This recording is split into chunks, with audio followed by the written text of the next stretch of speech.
There is a remarkably persistent story about why high heels exist. The legend goes that in 17th century France, the streets were so thoroughly covered in mud and animal waste that the aristocracy needed a way to physically elevate their feet above the filth.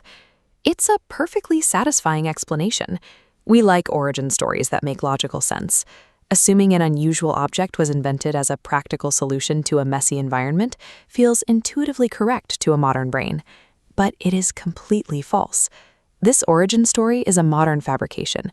The high heel was never designed to protect anyone's feet from dirty streets. In fact, by the time these shoes became an obsession in France, they were worn for reasons that had absolutely nothing to do with physical usefulness. Our modern desperation to assign a practical function to everything we wear blinds us to a stranger reality.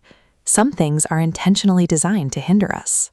To find the actual origin of the high heel, we have to rewind the clock to the 10th century and travel thousands of miles east to Persia. Here, the original users of this footwear weren't aristocrats walking through palaces. They were cavalrymen and elite horseback archers. These soldiers faced a highly specific physical problem. When riding at full gallop, it was incredibly difficult to maintain balance and keep a flat-soled boot from sliding right through a metal stirrup. The raised heel was the military solution. By carving a notch in the sole, the shoe locked into the stirrup. This anchor allowed the archer to stand upright on a galloping horse, bracing against its forward momentum for deadly stability. At its inception, the high heel was an explicitly masculine piece of high-performance athletic and military gear. Fast forward to the 1600s, the Persian Empire began sending diplomats and envoys to European courts, making a particularly strong impression in France.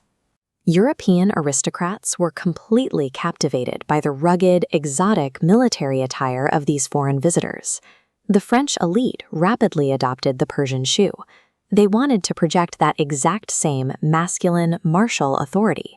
But there was a massive disconnect. These French noblemen were wearing specialized horseback riding gear to stroll across perfectly flat, polished indoor palace floors. The very moment the horse was removed from the equation, the entire logic of the shoe completely inverted.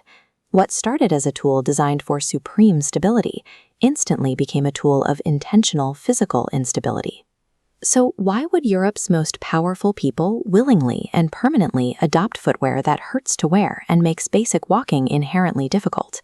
The answer lies in a strange rule of elite fashion. Extreme impracticality is the ultimate proof of wealth.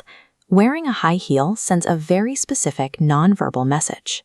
It broadcasts to everyone around you that you never have to engage in manual labor, work in a field, or even walk a long distance. The physical discomfort is directly connected to social power. The more a piece of clothing restricts your ability to perform basic physical tasks, the higher your perceived rank in society. In a palace setting, the high heel's social value was derived entirely from its physical uselessness. No one understood this concept better than King Louis XIV of France. He weaponized impractical status to an art form. He made one highly specific modification to the Persian design.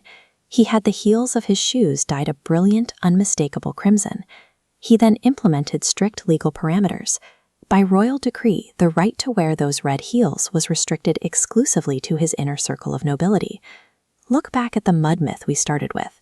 The reality of Louis XIV's court was the exact opposite of avoiding street filth. The ruling class appropriated these ancient military tools to build a permanent social barrier, physically elevating themselves above the working class.